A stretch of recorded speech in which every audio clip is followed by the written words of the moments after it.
It's Evelyn Moore. Yes, the one from 42. I wasn't supposed to be awake that night. Not at 3 in the morning. Not with the cat next door screaming at shadows. And certainly not because someone decided to treat our intercom like a doorbell from hell. But here we are. Because when the building sleeps, I listen. And last night, I heard something I probably shouldn't have. I don't know what time nightmares usually schedule their appearances, but mine must have taken a personal day that night. Because what woke me wasn't a monster. It was the ding-dong of our building's intercom. Sharp, invasive. The kind of sound that instantly rearranges your heartbeat. At first, I thought I'd imagined it. It was the hour where dreams blur into reality. 3 in the morning, that magical window of time when even shadows look tired. But then it came again. Ding-dong. And that was when I knew. Something was wrong. No one rings at that hour unless it's urgent, suspicious, or deeply inconsiderate. And in this building, urgent and deeply inconsiderate often overlap. I sat up, blinking into the darkness of my bedroom.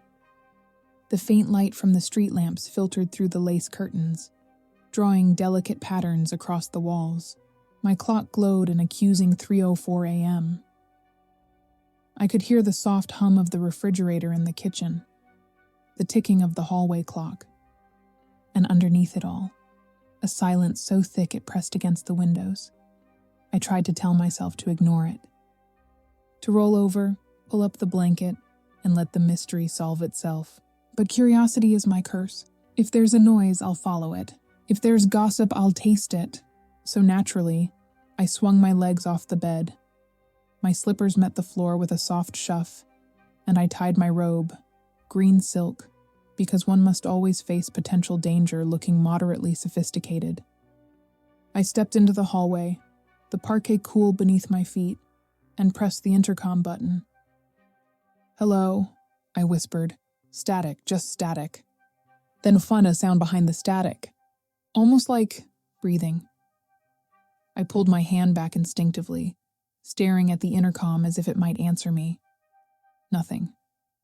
Now, a sensible person would have gone back to bed, but sensibility has never been my defining trait.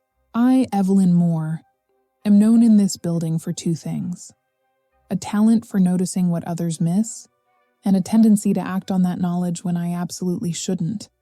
So, I cracked open my door. The hallway stretched out before me, dimly lit, lined with doormats and secrets. The flickering light above apartment 203 made the shadows dance. Everything smelled faintly of floor wax and someone's late-night toast. And then I heard it again. Not the buzzer this time.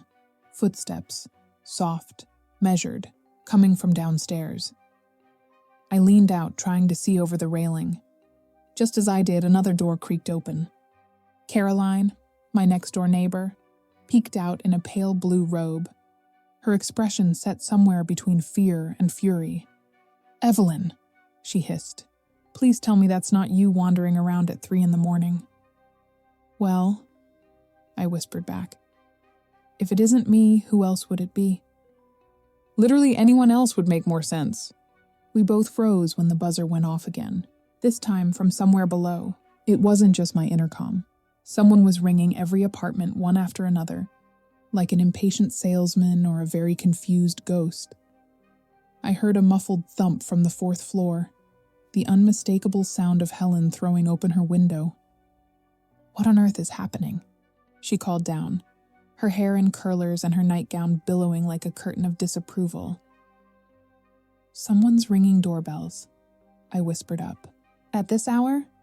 Well, it would be odd at noon, too. But yes, this hour in particular makes it worse."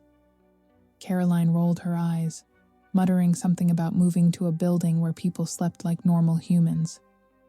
But before she could retreat, a sound cut her off, a thud, heavy and close. We both froze. It had come from the lobby. I swear, every hair on my arm stood up. The silence after the thud was almost physical, the kind that presses into your ears. I could feel Caroline's gaze on me, silently saying, "Don't you dare." So of course I dared. I tiptoed to the staircase and looked down. The lobby was bathed in the dull yellow glow of the emergency light. The elevator doors were closed. The glass of the entrance reflected nothing but darkness. And yet just by the mat near the door I saw something. A box, square, plain, left there like an offering. "Do you see that?" I whispered. Caroline peered over my shoulder. "What is that?" "Looks like a box." "Yes, I can see that it's a box, Evelyn. I mean, what kind of box?" "The ominous kind." Behind us, Helen's voice echoed down the stairwell. "If you two are investigating again, I'm calling the police before you find another cursed appliance." I ignored her. "It's probably nothing," I said, taking a cautious step down the stairs. "Probably?" Caroline hissed. "You don't investigate probablys at 3 a.m. "Well, if I don't, who will?" "That's the point. No one should." I was halfway down when the elevator dinged. We both froze. Again, the doors slid open. Empty. Except for the faint, glowing red number on the display. B1. The basement. I looked at Caroline. She looked at me. "Please tell me you didn't press that," she whispered. "I didn't even touch it." The elevator doors closed again, as if offended by our lack of enthusiasm, and began descending. The soft hum of its movement disappeared into the silence below. Caroline's face was pale. "It's official," she said. "We're haunted. I knew this building was too affordable. I might have laughed if I weren't so busy trying to figure out how a pizza delivery box had appeared in our lobby, because that's exactly what it looked like now that I could see it more clearly. Plain cardboard, the greasy outline of a circle on the lid. Only no one in this building had ordered pizza. Caroline followed my gaze. "Don't you dare touch it." "I'm not going to touch it," I said. "I'm just observing it closely." "You're hovering over it. That's called thoroughness." I leaned closer, squinting at the box. It wasn't from any local place I recognized. No logo, no phone number. Just a single word scribbled in marker. "Sorry." Caroline's hand flew to her mouth. Oh no. It's a confession." "Caroline, it's not a confession. It's probably a prank." "A prank involving mysterious midnight pizza and cryptic apologies?" "Evelyn, that's exactly how true crime documentaries start." We were arguing in whispers when the door to apartment 101 creaked open. Out shuffled Mrs. Donnelly, wrapped in a blanket, wearing mismatched slippers, her gray hair haloed by static. "Evelyn, Caroline, why are you two whispering like raccoons at a crime scene?" The intercom rang, I said. "Oh, thank goodness," she sighed, clutching something against her chest. "I thought it was just me hearing it." Caroline squinted. "Mrs. Donnelly, what is that you're holding?" She blinked down, then turned the object toward us. "A pizza box." I felt my stomach drop. "Is that from downstairs?" "Oh, heavens no," she said. "This one was outside my door." Caroline's jaw dropped. "You've got to be kidding me." Mrs. Donnelly tilted her head. I was going to open it, but then I remembered the last time I accepted food from a stranger. It came with an insurance brochure. I exchanged a look with Caroline. We didn't need to speak. The neighborhood's collective sanity was slipping slice by slice. "Maybe it's some kind of promotion," I offered weakly. "At 3 a.m? "Well, maybe insomnia marketing is the next big thing." Mrs. Donnelly yawned. "Well, I'm not eating it. Smells odd, like oregano and regret." She handed me the box. It was warm. Too warm, considering how long it must have sat there. "Let's just open it," I said. Caroline backed away.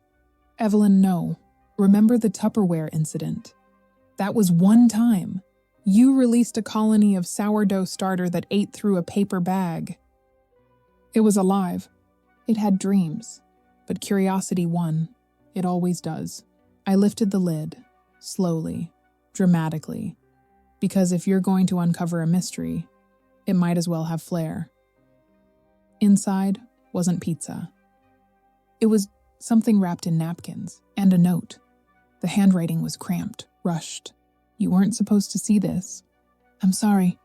I stared at it, my pulse quickening. Caroline leaned in just enough to regret it. Oh, this is bad, she whispered. This is so bad.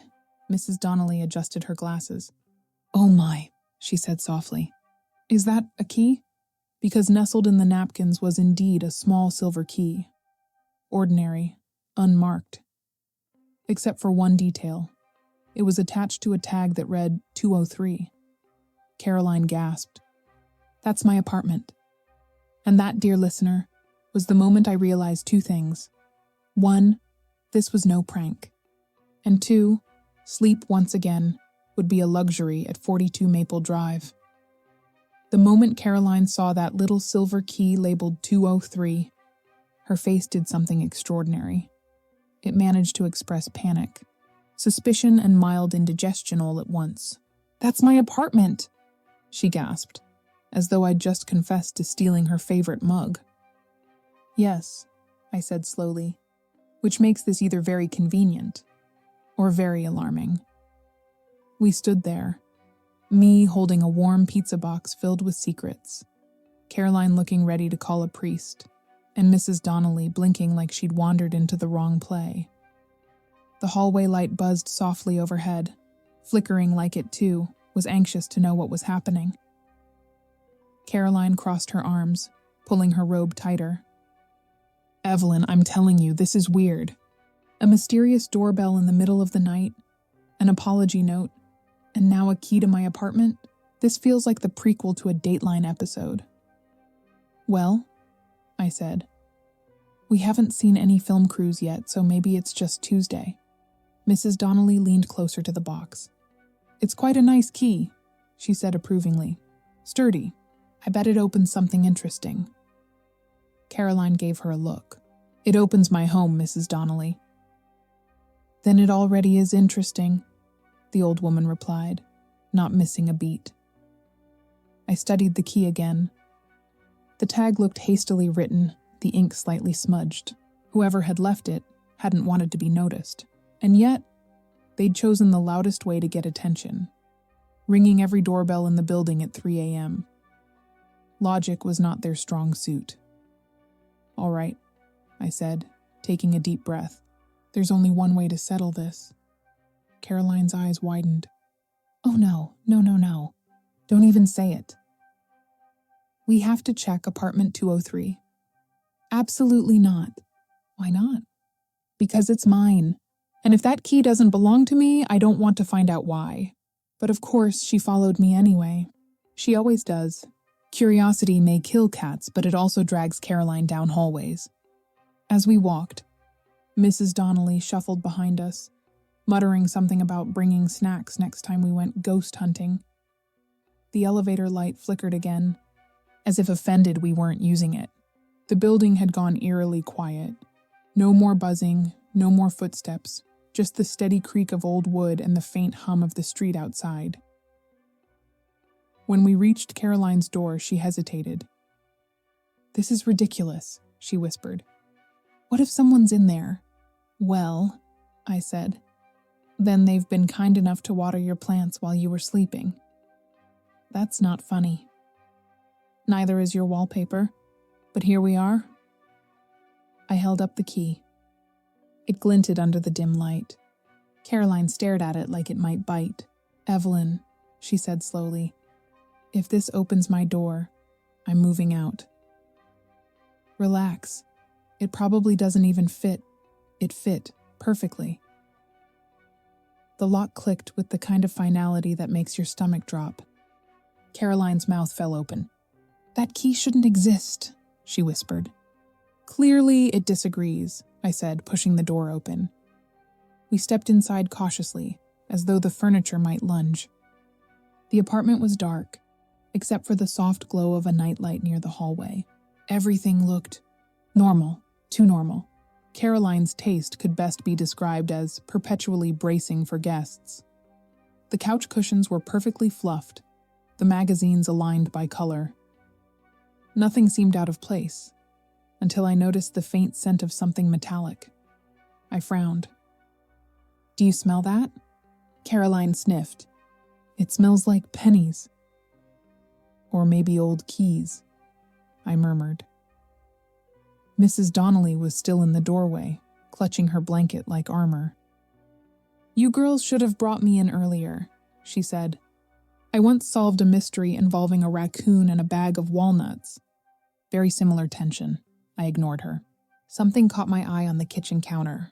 A note. Folded once, edges damp, as if it had been handled with care and regret. I opened it. I didn't mean to scare anyone. I just needed to make sure it was safe. "Please don't tell," Caroline groaned. "Oh, great.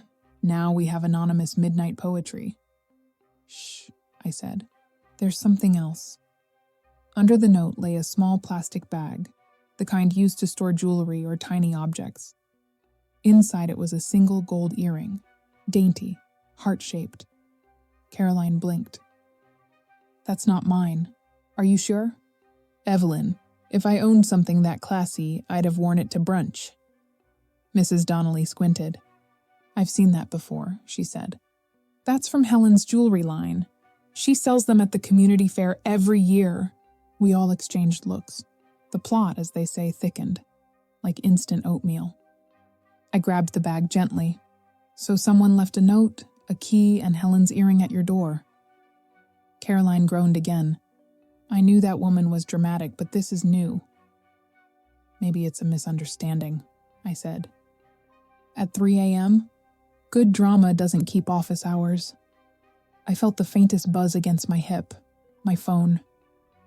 I glanced down. Building chat group, 17 new messages. Of course. The digital storm had arrived. Mrs. Donnelly's eyes twinkled. "Read it out loud, dear." "You know how I love live entertainment?" I scrolled. The group was already on fire. Helen, 2:58 a.m. "Who keeps ringing the doorbells?" Cheryl, 3:02 a.m. "Not me. I thought it was the wind." Brian, 3:03 a.m. "The wind doesn't ring intercoms." Cheryl, "You don't know that." Helen, 3:05 a.m. My balcony door was open when I woke up. "Someone's been out there." Caroline, 3:06 a.m. "What?" Helen, 3:07 a.m. "Relax, my cat's fine." Helen, 3:07 a.m. "Wait, my gold earring is gone." Caroline, 3:08 a.m. "Oh, for Evelyn, read faster." I couldn't help it. I laughed. "Well," I said, holding up the bag, "I suppose we've just found her lost earring." Caroline's eyes darted to the door. "So she was outside? On the balconies? At 3 in the morning?" "Possibly," Mrs. Donnelly gasped. "Oh, that explains the shadow I saw earlier." We both turned to her. "What shadow?" She looked thoughtful. "I went to make chamomile tea around 2:30, and I saw movement outside the window. Tall, dark, wearing something flowy. I thought it was the curtain." Caroline buried her face in her hands. We live in a horror sitcom. I texted Helen quickly. "Evelyn. Helen, do you want to come downstairs? We need to talk. Bring your cat if it helps." A few moments later, the sound of hurried footsteps echoed down the hall. Helen appeared, still in her nightgown, hair wild, clutching her tabby like a security blanket. "Finally," she said. "You've all gone mad without me." I showed her the key and the note. Her expression shifted from annoyance to confusion. "That's my handwriting," she said. Caroline nearly fainted. "What?" Helen held up her hands. Wait, it's not what it looks like." "Then please, enlighten us," I said, crossing my arms. Helen took a deep breath. "I was locking up the salon last night after the bridal trial. I found this box by the door. It had my earring and a spare key inside, along with that note. I didn't know what to do. I thought maybe someone had been using my spare apartment key without telling me. I panicked, so I tried to return it." "By ringing every intercom in the building?" Caroline asked. "I didn't mean to. I was trying to buzz yours, Evelyn. I just hit the wrong button." "And the thud in the lobby?" The box slipped. I dropped it. "And the elevator? I thought I saw someone watching from the basement camera feed earlier." "I was checking to make sure the building was empty. Mrs. Donnelly blinked. So you were just being helpful? Helen nodded sheepishly. Helpful and paranoid. Mostly paranoid. I couldn't help smiling. Well, congratulations. You've managed to terrify half the building and start a conspiracy thread on our chat group. Helen winced. Are people mad? Let's see. I scrolled through the newest messages. Brian, I'm changing my locks.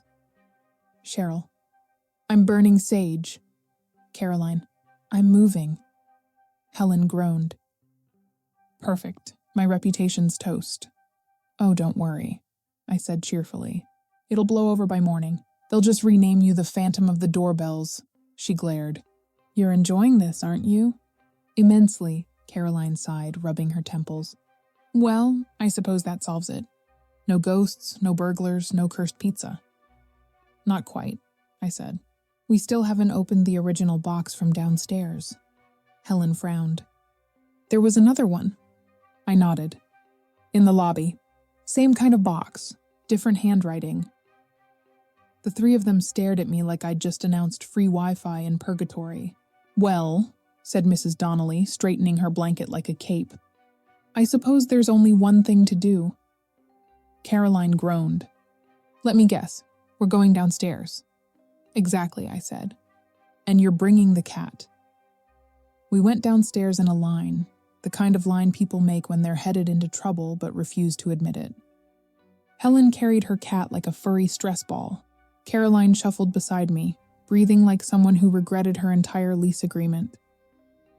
Mrs. Donnelly followed behind, blanket dragging dramatically, part senior citizen, part superhero.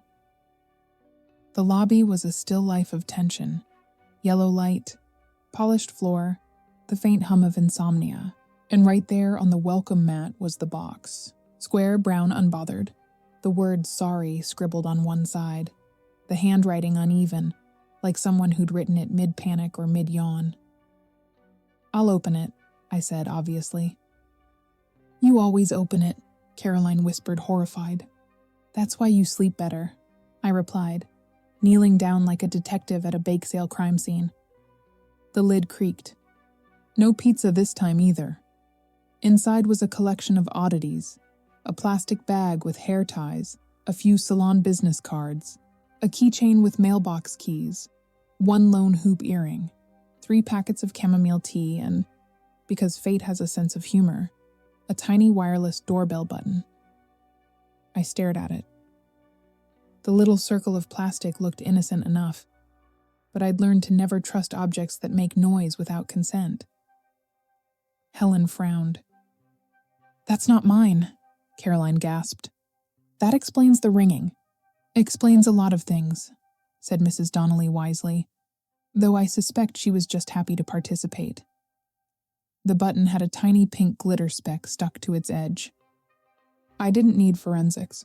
Glitter, wireless gadgets, and misplaced confidence. That was a Cheryl signature if I'd ever seen one. Right on cue, the elevator dinged. Out stepped Jake Miller, our basement dweller. Headphones hanging around his neck, wearing that universal face of a man who accidentally caused something. He froze when he saw us. 4 women, 1 cat, 1 box, I can explain, he said. Perfect, I replied. Start with why our lobby tried to order pizza and deliver panic at 3 a.m. Jake ran a hand through his hair. I got home from my shift around 2:30. There were 2 boxes outside the building. One had random stuff, keys, hair ties, that kind of thing. The other had this little gadget set. I thought someone dropped their lost and found stash. So, I figured Evelyn would know what to do. Caroline turned to me, exasperated. Why does everyone in this building think you're customer service for supernatural events? Because I'm competent, I said modestly. Jake continued. Anyway, I tried to buzz your apartment, Evelyn, but I hit the wrong button. Then another, then, well, all of them. The elevator moved because I bumped it with the box. I panicked. Left a note that said sorry, then ran back downstairs. Heroic, Helen said flatly. He shrugged. I didn't want to wake anyone. Mission accomplished, Caroline said. You woke everyone. The cat, apparently bored of our interrogation, leapt from Helen's arms, trotted to the box, and sat directly on top of the tiny button. Click. The intercom rang. We all screamed at once. The cat blinked, utterly unbothered. I looked down at it, impressed. The culprit's been under our noses the whole time. Jake dug into his pocket. Wait, there's more. He pulled out the receiver, a small plug-in unit with a blinking blue light. This was part of the same set. I gave another one to Cheryl last week. She wanted to test quiet delivery signals for her yoga students who meditate late at night. Quiet? Caroline barked. It rang like a wake-up call for ghosts. She said it wouldn't scare anyone, Jake mumbled. She was wrong, I said. It scared everyone. Helen crossed her arms. So this whole mess started with Cheryl's glitter project? Seems that way, I said. Glitter, gadgets, and good intentions. The unholy trinity. At that exact moment, the elevator doors opened again. Cheryl appeared, wearing pastel sweatpants, clutching an essential oil diffuser, and looking like guilt personified. I heard the noise, she said softly. Was it my thing? Define thing, I said. The button. The one Jake helped set up. It was supposed to trigger a light, not a chime. Well, Caroline said. It triggered several heart conditions. Cheryl groaned. I'm so sorry. I'll turn it off right now. Don't bother, said Helen, lifting the cat off the button. It's already retired from crime.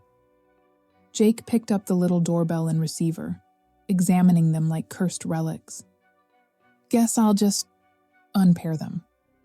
Good idea, I said, preferably before they summon the next emergency.